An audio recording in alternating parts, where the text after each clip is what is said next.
Oke, kita mulai mata kuliah interaksi manusia dan komputer, membahas mengenai faktor manusia. Sebelumnya saya beritahukan dulu, di sini untuk mengenai kamera, ini akan saya matikan dengan tujuan untuk penghematan kuota tentunya ya. Ya nanti akan saya munculkan kembali kalau diperlukan. Faktor manusia dalam mata kuliah interaksi manusia dan komputer itu meliputi yang pertama ada penglihatan, yang kedua pendengaran, yang berikutnya sentuhan, yang selanjutnya sistem pengolahan, terus pengendalian motorik dan kelompok pengguna. Untuk yang belum bergabung, silakan untuk segera bergabung. Silakan login Siakat online sesuai dengan mata kuliah jadwal.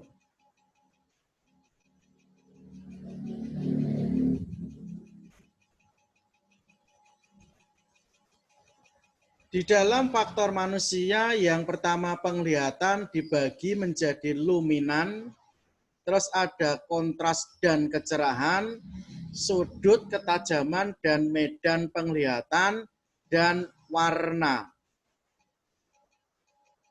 Mengenai penjelasan dari penglihatan sampai dengan kelompok pengguna, langsung masuk pada slide berikutnya. Luminan. Jadi faktor yang pertama dari manusia yaitu luminan. Apa yang dimaksud dengan luminan? Luminan adalah banyaknya cahaya yang dipantulkan permukaan objek. Itu pengertian mengenai luminan. Banyaknya cahaya yang dipantulkan permukaan objek. Semakin besar luminan dari sebuah objek, rincian objek yang dapat dilihat oleh mata juga akan semakin bertambah. Jadi kalau semakin banyak cahaya yang dipantulkan permukaan objek, berarti untuk objek yang dapat dilihat oleh mata juga akan semakin bertambah. Besarnya luminan sebuah objek atau layar tampilan juga akan menyebabkan mata bertambah sensitif terhadap kedipan atau flicker. Ini mengenai pembahasan luminan. Jadi dari faktor penglihatan yang pertama. Faktor penglihatan yang kedua, kontras dan kecerahan. Kontras, hubungan antara cahaya yang dikeluarkan oleh suatu mempunyai kontras negatif atau positif tergantung dari luminan objek itu terhadap luminan latar belakangnya. Jadi kontras itu merupakan hubungan antara cahaya yang dikeluarkan oleh suatu objek terhadap luminan latar belakang. Sedangkan yang dimaksud dengan kecerahan adalah tanggapan subjektif terhadap cahaya. Besarnya luminan suatu objek dapat berimplikasi pada kecerahan. Jadi bisa disimpulkan di sini, semakin besar pantulan cahaya oleh objek, itu akan berpengaruh pada kecerahan.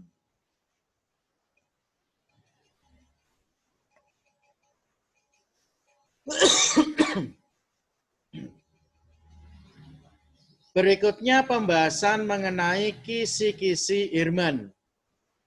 Kita perhatikan di sini ada sebanyak 2 contoh kisi-kisi, kisi kiri dan kisi kanan. Kisi-kisi kiri yang ini terlihat kesan titik putih pada perpotongan antara garis vertikal dan horizontal. Jadi kalau kita perhatikan benar, nanti akan muncul titik putih pada masing-masing perpotongan antara vertikal dan horizontal. Jadi pas perpotongannya kesannya muncul titik putih.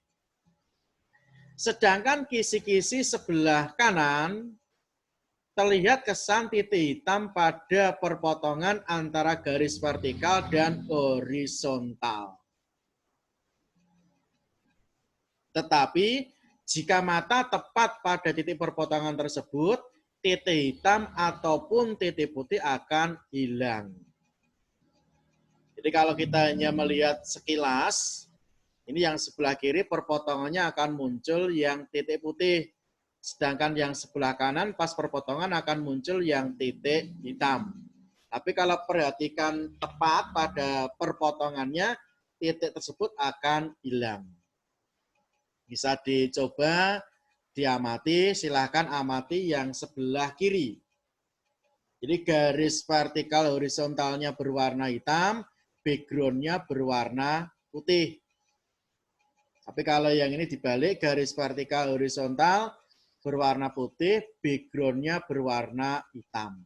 Sehingga sekilas pada titik, yang ini di tengah muncul putih, ini yang muncul hitam. Tapi kalau kita perhatikan pas perpotongannya, titik hitam ataupun putih tersebut akan hilang.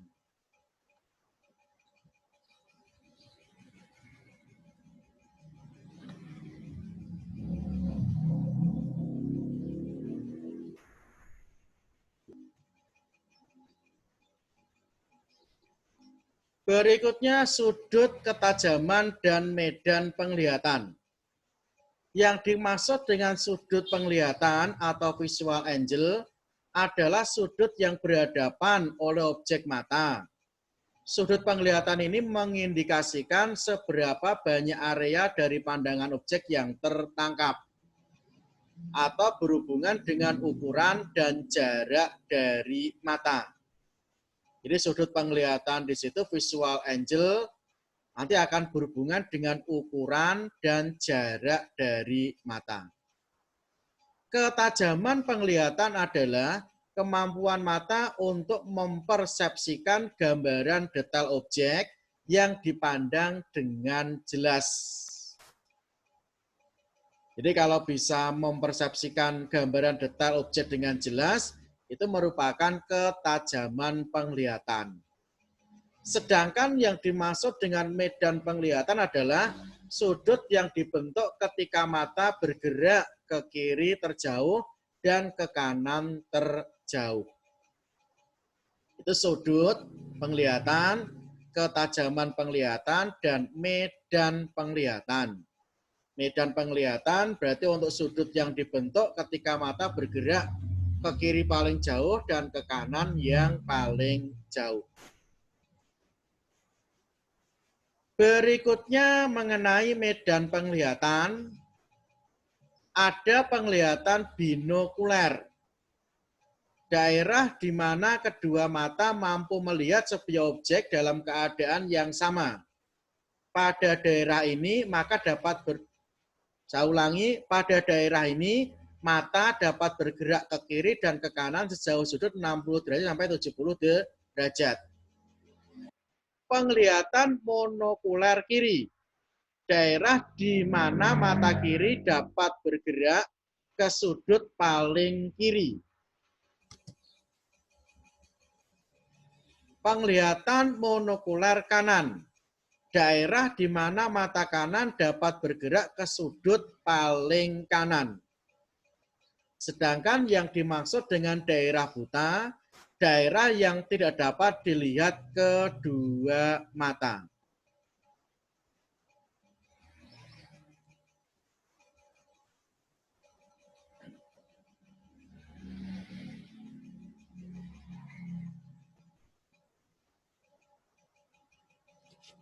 Ilusi Ponceau. Semua yang dilihat oleh mata diinterpretasikan oleh otak untuk memahami maksud dari apa yang dilihat.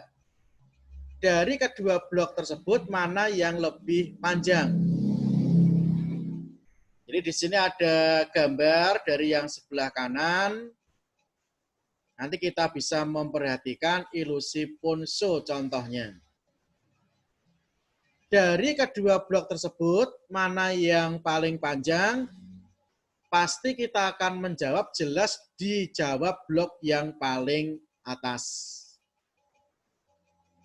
Padahal kedua blok tersebut sama panjang karena perspektif yang dilihat adalah blok yang terletak pada tangga. Maka otak menginterpretasikan blok yang atas lebih panjang.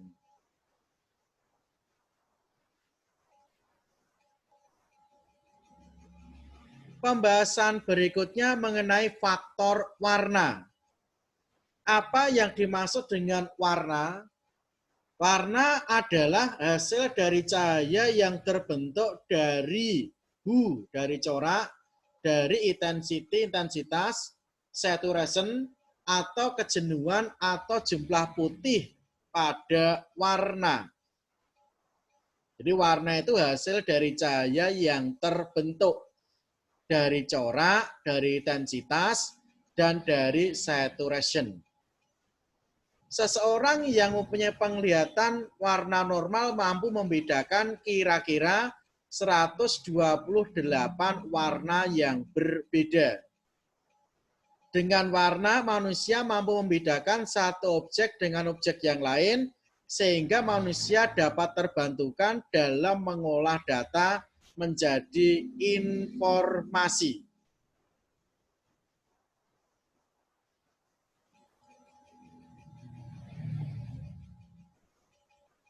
Aspek penggunaan warna.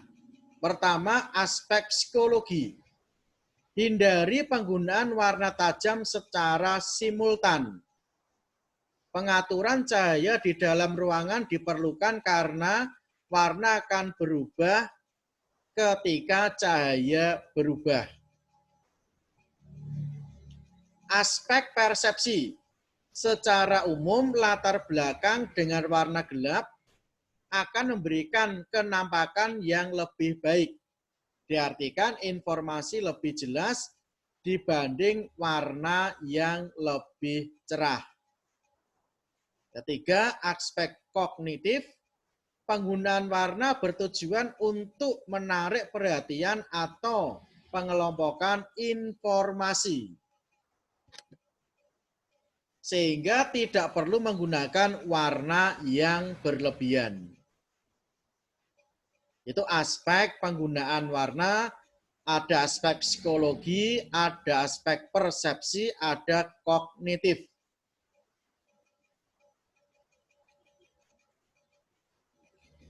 Faktor dari manusia berikutnya ada pendengaran. Jelas, pendengaran berkaitan dengan suara dan telinga kita. Dalam hal ini adalah suara yang dihasilkan oleh komputer. Jadi karena mata kuliahnya interaksi manusia dengan komputer, berarti untuk yang dipelajari suara yang dihasilkan komputer yang ditangkap oleh telinga kita. Manusia dapat mendeteksi suara dalam kisaran frekuensi 20 Hz sampai 20 kHz. Selain frekuensi, suara dipengaruhi oleh kebisingan, loudness. Suara bisikan, tingkat kebisingan 20 desibel. Percakapan biasa, tingkat kebisingan 50 desibel sampai dengan 70 desibel. Dikatakan kebisingan kalau sudah di atas 140 desibel dapat menyebabkan kerusakan telinga. Suara sebagai salah satu penyampaian informasi. Namun hal itu akan menjadi cepat bosan sehingga penggunaan suara dalam antarmuka perlu pemikiran khusus dan seksama.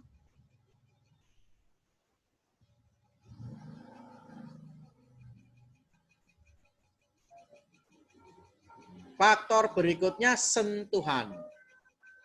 Nah, sentuhan di sini sentuhan memberikan umpan balik atas lingkungan dan juga indera kunci bagi mereka yang mempunyai kekurangan pada penglihatan.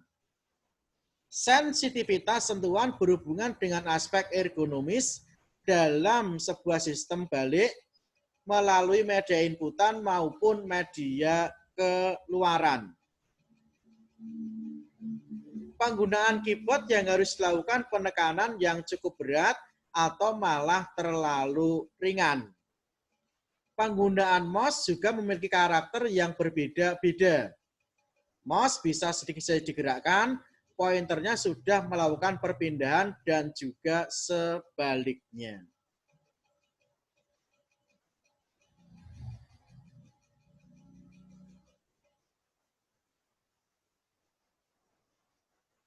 Berikutnya dari faktor manusia ada sistem pengolahan.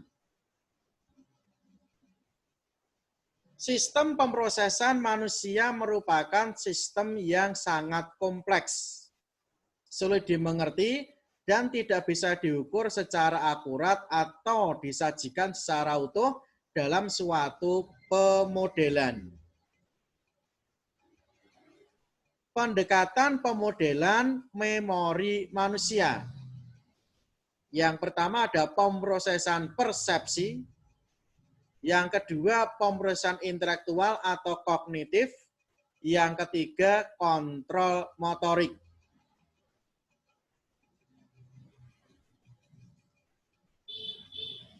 Nah, ini merupakan dari gambar pemodelan sistem pengolahan.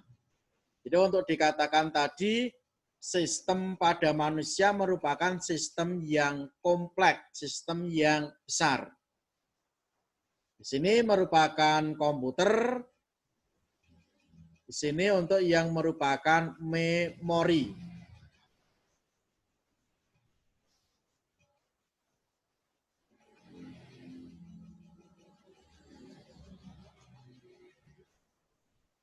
Nah, untuk tugas hari ini, mahasiswa, silakan saya dijelaskan mengenai pemodelan sistem pengolahan tersebut. Jadi dari gambar yang ada, tolong dijelaskan. Saya teruskan dulu mengenai pengolahan informasi. Pengolahan secara sadar terjadi ketika rangsangan yang datang dibawa ke bagian intelektual dan memerlukan beberapa waktu untuk menghasilkan tanggapan yang sesuai. Pengolahan secara otomatis terjadi secara refleks dan hanya memerlukan waktu yang sangat pendek. Aktivitas yang dikerjakan sehari-hari telah menjadi otomatis. Artinya tanpa harus berpikir. Contoh membaca, menulis, berbicara dengan bahasa ibu, mengendarai sepeda, menggosok gigi, dan lain-lain.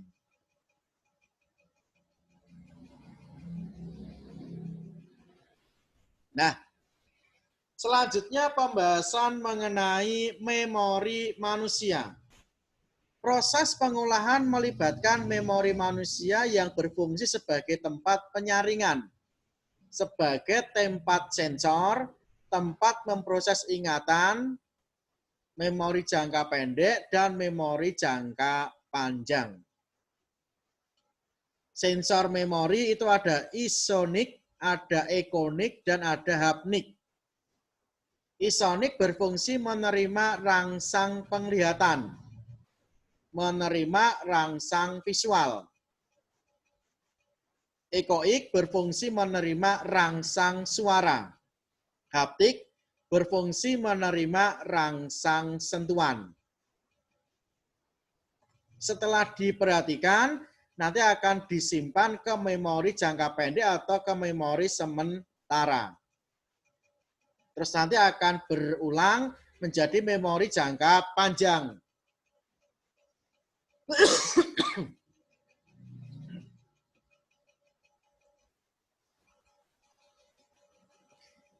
Berikutnya pengendalian motorik. Jadi faktor manusia di sini ada pengendalian motorik, yaitu pertama responder utama pada diri operator manusia adalah 2 buah tangan yang berisi 10 jari 2 kaki, dan 1 suara.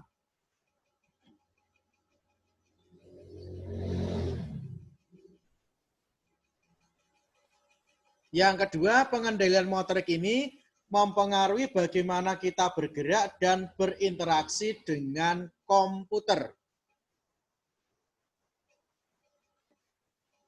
Setiap tahapan pemrosesan aksi yang dilakukan memerlukan waktu yang berbeda-beda. Waktu reaksi dan waktu gerak. Jadi waktu reaksi tambah dengan waktu gerak. Waktu reaksi, reaction time, tergantung pada jenis stimulus, yaitu visual atau pandangan, suara atau auditory, sakit atau pain. Waktu pergerakan tergantung pada usia. Pengendalian motorik berikutnya ada kecepatan. Selain kecepatan atau speed yang tergambar dalam reaksi, dalam waktu reaksi dan pergerakan, alat lain yang dipakai untuk mengukur pergerakan adalah akurasi. Keduanya menjadi pertimbangan yang penting dalam mendesain sistem yang interaktif.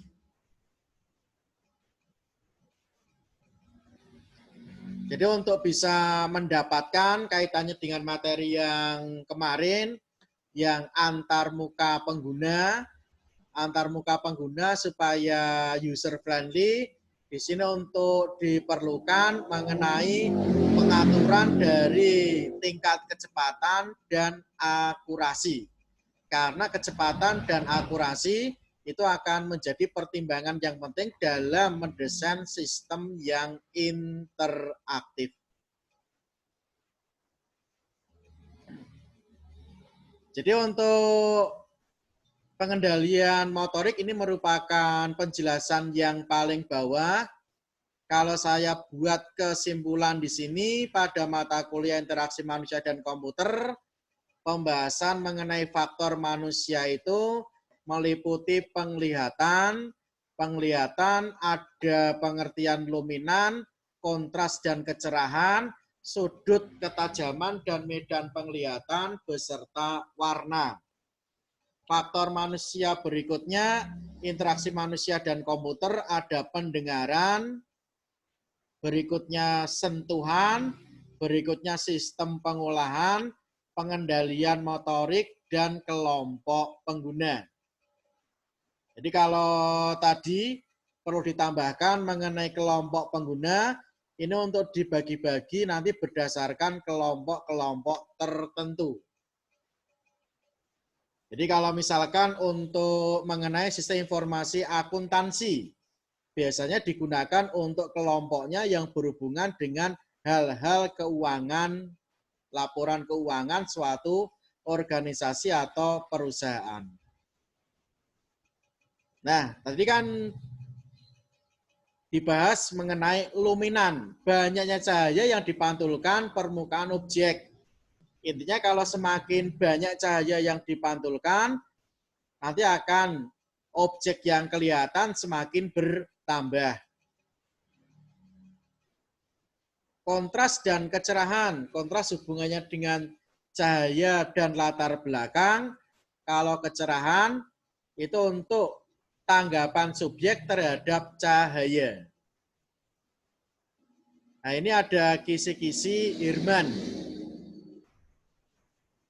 Ini mengenai tanggapan dari cahaya bisa kita lihat berdasarkan untuk background. Yang dilihat ada background putih, garisnya hitam, yang sebelah dibalik, backgroundnya hitam, ini untuk yang garisnya putih. Ini kita terkesan kalau pertama kali melihat, itu ada titik putih maupun titik hitam pas perpotongan. Tapi kalau kita perhatikan benar, pas pada titik perpotongan, titik putih atau hitamnya akan hilang. Nah, sudut penglihatan, ini berhubungan dengan ukuran dan jarak dari mata. Ketajaman penglihatan ini merupakan kemampuan mata secara detail objek yang dipandang jelas. Medan penglihatan itu merupakan sudut yang dibentuk ketika mata bergerak ke kiri paling jauh dan ke kanan atau ke kanan paling jauh. Nah, ini ada medan penglihatan, ada penglihatan binokuler. Mata mampu melihat sebuah objek dalam keadaan yang sama.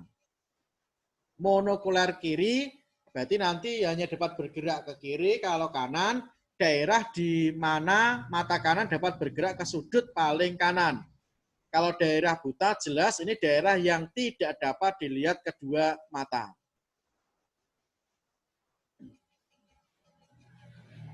Ya, ini terjadi contoh saja ilusi punsu. Dalam teorinya kita diminta untuk memperhatikan dari gambar, dari kedua blok, ini ada blok yang berupa hitam, antara yang atas dengan yang bawah lebih panjang yang mana, itu untuk kalau kita perhatikan memang blok atas yang paling panjang, tetapi setelah kita perhatikan itu untuk yang mempunyai ukuran sama panjang, karena kan berbentuk perspektif.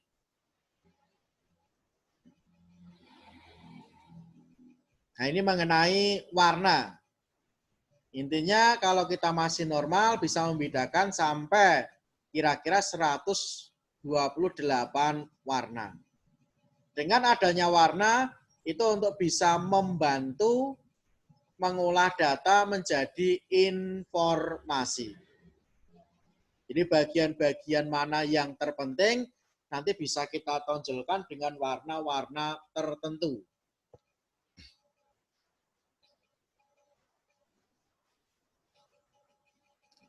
Aspek penggunaan warna itu ada psikologi, persepsi, dan kognitif. Psikologi maksudnya hindari penggunaan warna tajam secara simultan. Jadi jangan menggunakan warna tajam secara keseluruhan. Pengaturan cahaya dalam ruangan diperlukan karena warna akan berubah ketika cahaya berubah. Jadi kalau misalkan suatu ruangan terang, itu akan kelihatan warna aslinya, tapi kalau misalkan ruangan kita tutup, kita matikan lampunya, misalkan dalam kamar, itu akan mempengaruhi warna dari yang ada di dalam ruang tersebut. Jadi benda-benda dalam ruangan akan berubah ketika cahaya juga akan berubah. Nanti akan menjadi lebih gelap. Aspek persepsi.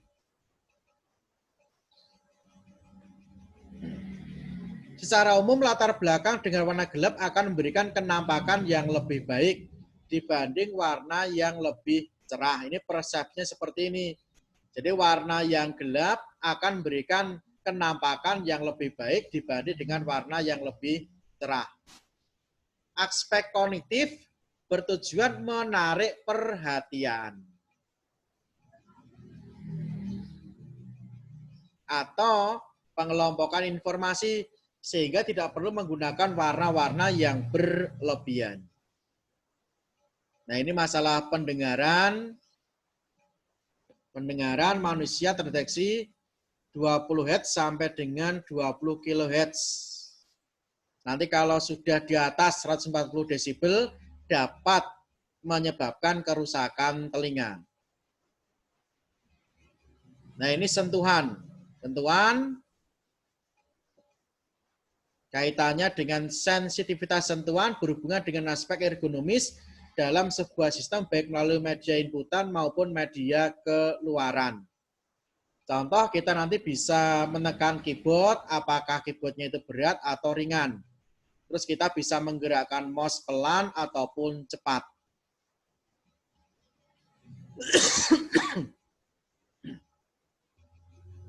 Sistem pengolahan. Sistem pengolahan pemrosesan pada manusia bersifat kompleks, sangat banyak sekali.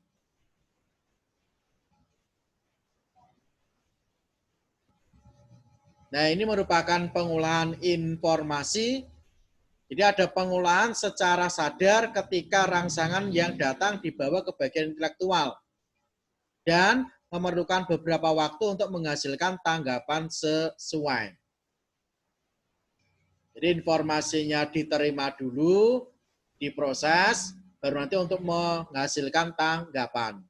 Tetapi kalau untuk yang pengolahan informasi secara otomatis, itu untuk tanpa dikerjakan secara berpikir. Misal membaca, menulis, berbicara, dan lain-lain. Memori manusia.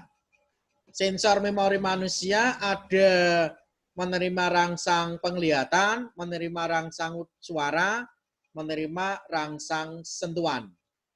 Disimpan dalam memori sementara, terus nanti akan diadakan pengulangan pada memori jangka panjang. Nah, ini untuk mengenai pengendalian motorik. Alat responder utama pada diri operator manusia yaitu 2 buah tangan, itu yang utama. Alat untuk menerima respon yang berisi 10 jari ditambah 2 kaki dan 1 suara. Nanti yang berpengaruh pada motorik ini mengenai kecepatan dan akurasi. Nah, jadi ini merupakan mata kuliah interaksi manusia pada faktor manusia. Tadi untuk mengenai tugas hari ini, pemodelan sistem pengolahan, silahkan untuk dijelaskan dari gambar yang ada di layar sekarang.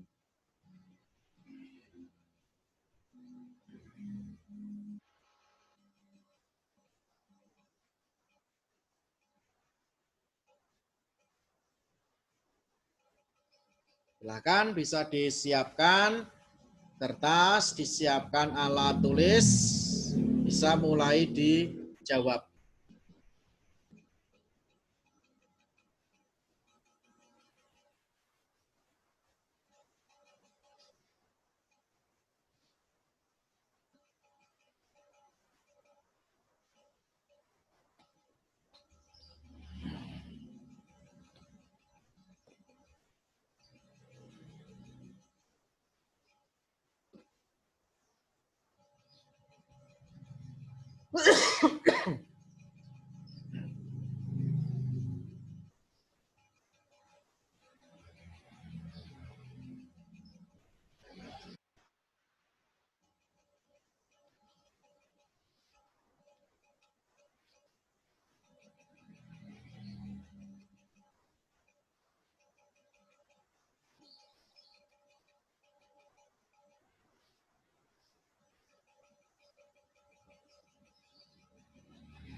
Ya, sambil menunggu dari jawaban mahasiswa,